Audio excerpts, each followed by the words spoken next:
Well, hey everybody, happy Friday. I hope you have had a great week and I hope that you are getting ready for a great weekend. I wanted to talk today about something that I've noticed has stopped a lot of parents from homeschooling, even though they really like the idea of it and they can see that homeschooling would be a great fit for their kids.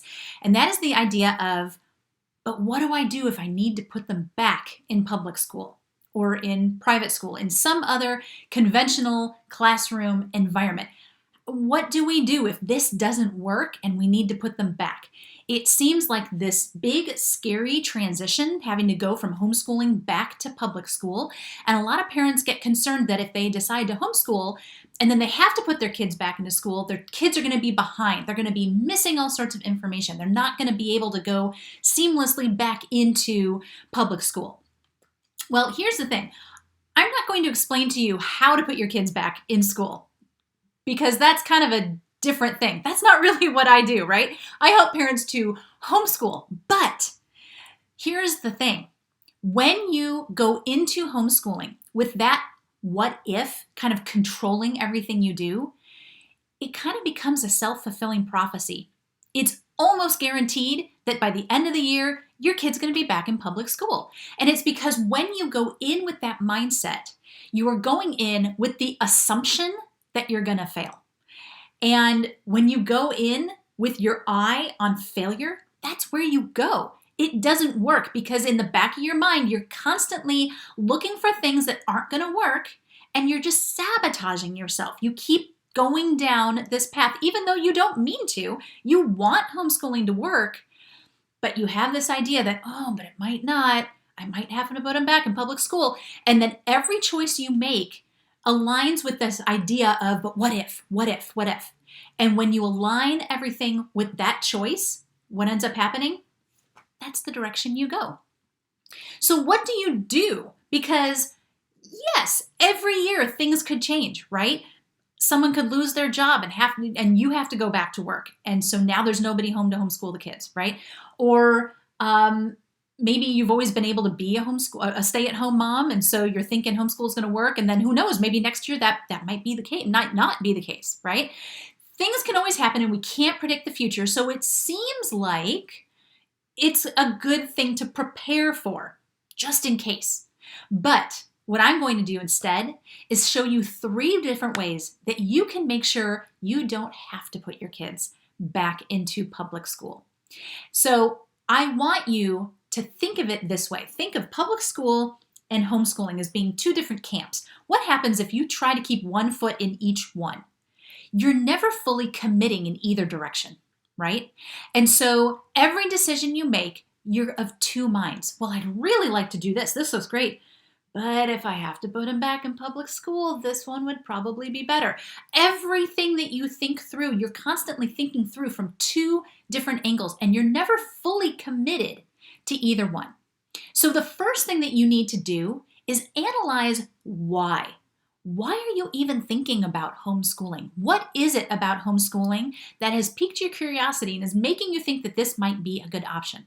So step 1, analyze your reasons why. And then ask yourself, how likely are these reasons going to change? How likely is it that they will change over time? So for example, let's say right now you're thinking, okay, I'm thinking about homeschooling because I'm not crazy with how our school is handling all of the COVID stuff. Maybe you think they're not doing enough. Maybe you feel like they're doing too much. And regardless of which direction you're coming from, you just know that right now the environment in public school is not great for your kid. And so you want to bring them home because you know they're not going to do well there right now.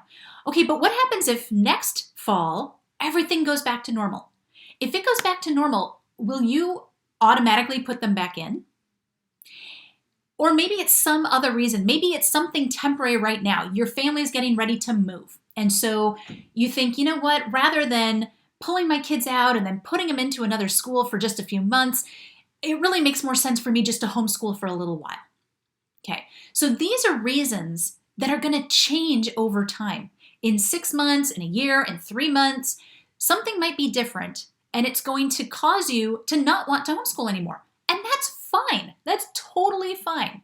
But if that's the case, then what you need to do is look at short-term homeschooling. And short-term homeschooling from the get-go is completely different from homeschooling with a mindset towards long-term.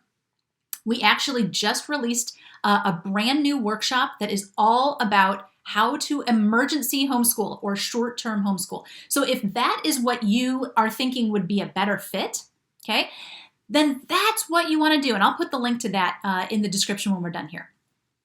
But if you look at your reasons for homeschooling and you realize, you know what, these aren't going to change.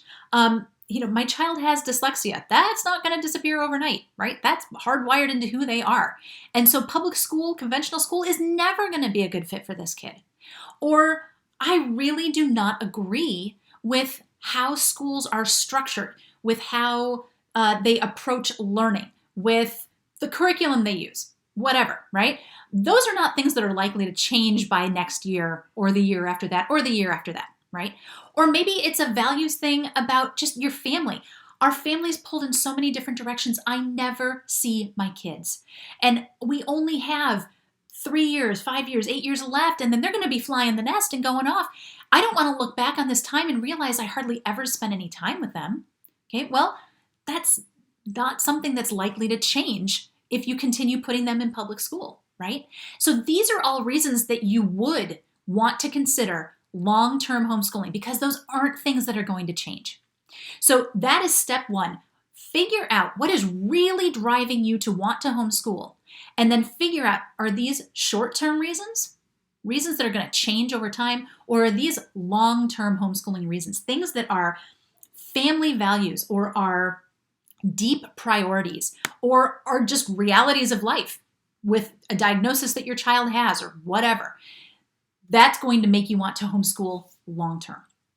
Okay? So once you have decided, then you need to commit. We're committing to short-term homeschooling, or we commit to long-term homeschooling. Now, does that mean that the possibility that someday you might have to put them back in public school has suddenly disappeared? No, it's always a possibility, right? It's always something that might happen. But when you realize that you've got these rock solid reasons for homeschooling, you suddenly start to see other ways that you can continue homeschooling, even if your current situation changes, even if your spouse does lose their job and you have to go back to work, or you move to a different area and they've got really fantastic schools. That's not necessarily going to change anything if you have decided that you are committed to homeschooling.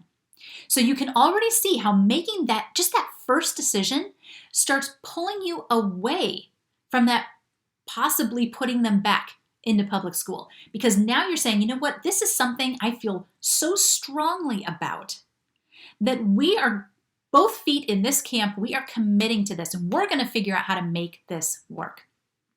And now if those reasons come up, you're going to be able to find ways, because you feel so strongly about homeschooling, you'll find ways to keep homeschooling as your main option and not just plan A versus plan B.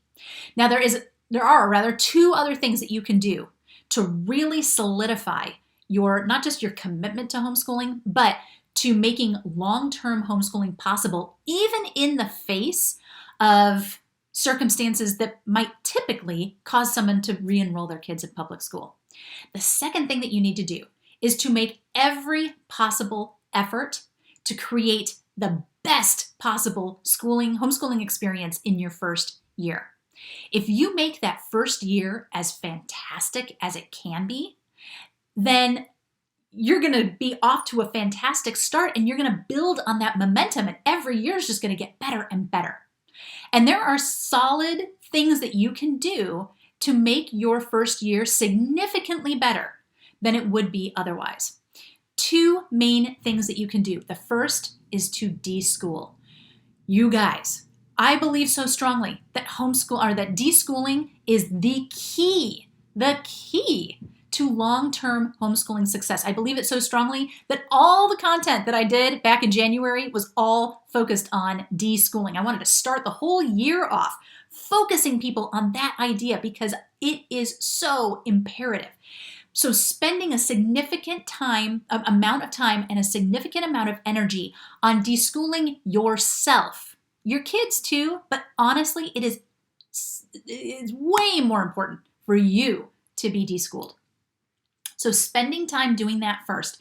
And then through that process, part of what you do when you're deschooling is to learn about the different methodologies, the different approaches to education when you're homeschooling. Finding one of those methodologies to align with, that is the next most important thing you can do to set yourself up for long-term homeschooling success. So step 2 is kind of 2 steps. It's deschooling yourself, and it is aligning with the methodology. Once you do those 2 things and you do them really well and really thoroughly, you have such a completely different understanding of what education really is, of what learning really is, of how child development plays into education. All these different things. And when you have all of that knowledge, it gives you a completely different viewpoint, not just of homeschooling, but of public school. Suddenly, public school has no appeal.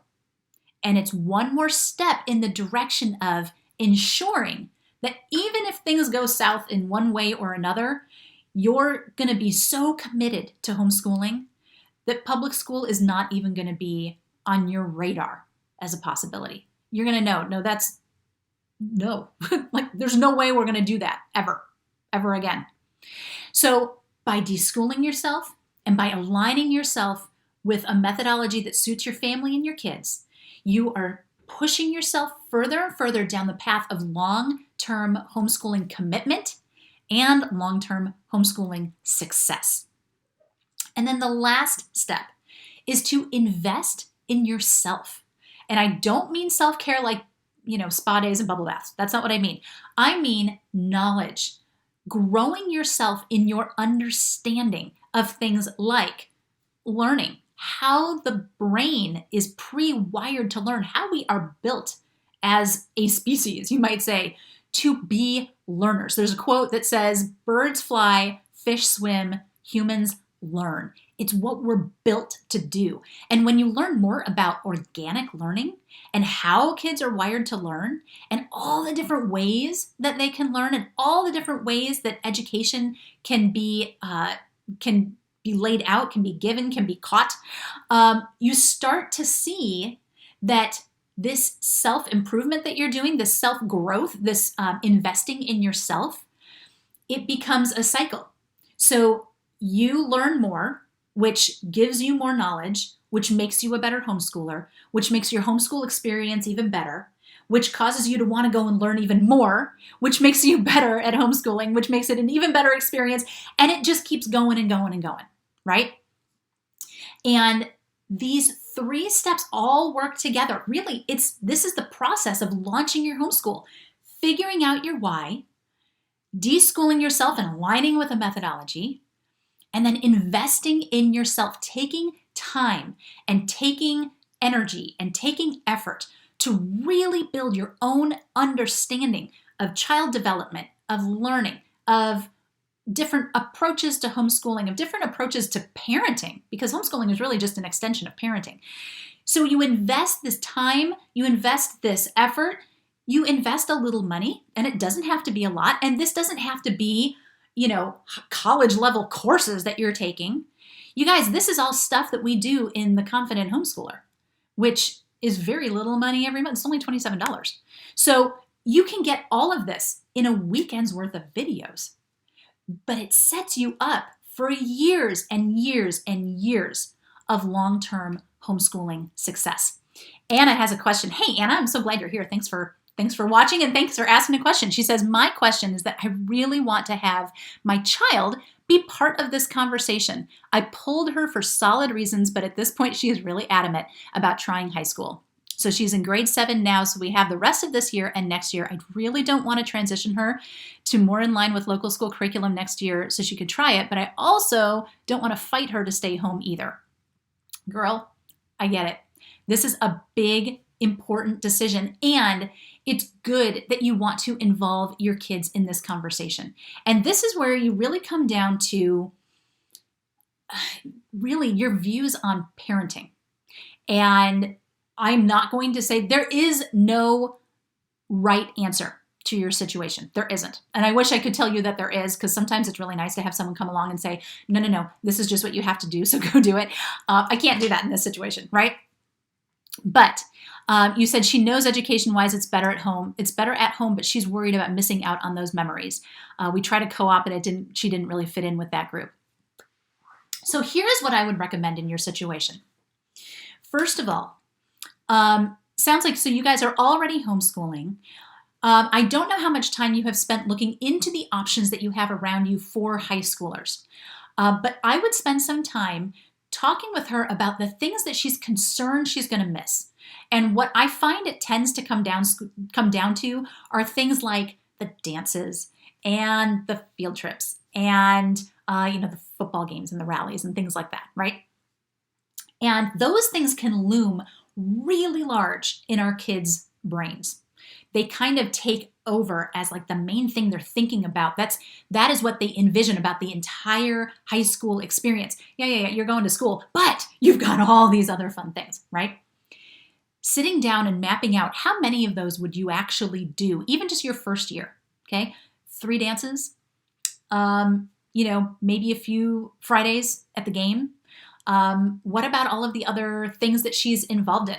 Maybe if she's involved in things outside of school already anyway, how are those things going to conflict with what she's wanting to do in public school? And then look and see what is out there for for homeschoolers in your area. There may be field trip groups. We've got some of those here in our area. There may be other co-ops that you haven't found. There may be homeschool booster groups that do different dances. We actually, you guys, there are four homeschool proms happening in our area. 4! What in the world? They're dependent. Now, obviously, it is going to depend on where you live. We live in an area with one of the biggest homeschooling communities in the country. So there is a ton going on here. Maybe this is an opportunity for her to spearhead something for other homeschoolers in her area. It is definitely something that you and she are going to have to sit down together and look at. What would it be like every single day? What time is that bus picking you up in the morning?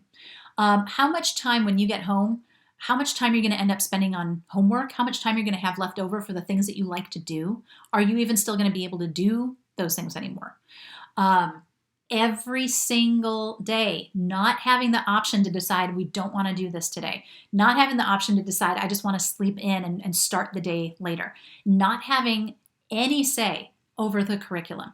It might be something that when you really start to lay out the day-to-day nitty-gritty of it, and she really comes face to face with what that experience and there's a word I'm looking for and I can't, commitment, what that commitment is going to look like, that she'll start to see that maybe it doesn't quite balance out. But add to that any of the stuff that you can find in your area that you maybe have not found yet, or that maybe you guys can start. Maybe start putting out some feelers. Hey, who all is going to be in 8th grade next year and is homeschooling in our area? Who wants to start a field trip co-op? Who wants to start a meetup afternoon? Every Friday we'll get together at, the Panera Bread or the library or whatever. And everyone can bring what they're working on for school, but just kind of get together so the kids can talk and get to know each other and do, kind of work side by side, even if they're working on different things. That was something when I was a kid, my neighborhood was full of kids and none of us were in the same grade, but everybody came to my porch after school and we'd all sit and do our homework together. And it was fun. Even though none of us were working on the same thing, we all still had that camaraderie, right? We're all in this together, doing something slightly different from each other, but we're all still doing homework. We're all still doing our thing, have our snack together, take breaks together, run, around the backyard a little bit when we're taking our breaks, things like that. Just having other people around to do things with, that really is what kids are looking for when they hit those teen years. They want the social connection. And so start putting that social connection foundation in place now. Start looking for things so that when these kids age up to high school, Everything is in place. You already have this network. So don't just wait until high school to start doing high school things. Start planning now for what things do you want to see available that's not there yet, and then start building those things and getting them ready for those high schoolers. And maybe once she starts to see not only that, yes, there are going to be options, but that she can have a say in what those options are and in making them happen and becoming, kind of a leader in her homeschool community, that's kind of a big deal. Like, particularly if you have really big high schools with thousands of kids like we do at ours, you're going to be a very small fish in a very big pond. But your homeschooling community is going to be much smaller. That could be an opportunity for her to really stand out, to be almost like a class president, right, of the homeschooling community, looking for ways that she can bring those kids together and make this something that they all want it to be, because all the other homeschool kids her age are hoping for the same thing. So in the end, it really is going to have to be a decision that you guys make together. Maybe you decide, you can go for a semester. Maybe you decide, hey, you can go for a year. Maybe you say, you know what, I'm going to have to play the parent card on this and say no, but I am committed to making homeschooling everything that you want it to be, as much as that is possible for me to do, right? In the end, our kids, just like anybody else, have to make the decision to be content where they are or to fight, right? Any situation for the rest of their lives, their own happiness and contentment depends on them. And there are going to be times when, yes, they should absolutely fight against the status quo, and they should absolutely, try to make things better. It's not always the right thing to try to bloom where you're planted, but sometimes that really is your only option. It's either bloom where you're planted or just sit and be bitter, right? And so sometimes when we as parents just have to make that call, that's just something our kids have to learn, that they don't get to be the master of every situation. But I do think that we as parents it's in our best interest too, to work with our kids as much as we possibly can without compromising our own values, without compromising the things that are really important to us and that we feel very, very, very strongly about. But it can come down to, hey, let's work together to figure out how to make this the best thing for you. So I hope that helped. That was a little bit off the side there, but keeping in line with the idea, though, of, well, she's wanting to go to public school, so what do we do if that's the direction that we go, right? And again, kind of the same thing, Anna, it really comes down, again, to the same thing that we've just been talking about. Analyzing your reasons for why you homeschool. Maybe the reasons that you homeschool, maybe between now and then you can help her to get her critical thinking in place and really deeply plant your values within her as much as you can, so that she is seeing with your filters, with the filters you want her to have, the worldview that you want her to have, so that maybe public school won't be, such a dangerous thing, right? Or you just say, no, you know what? These reasons aren't going to change.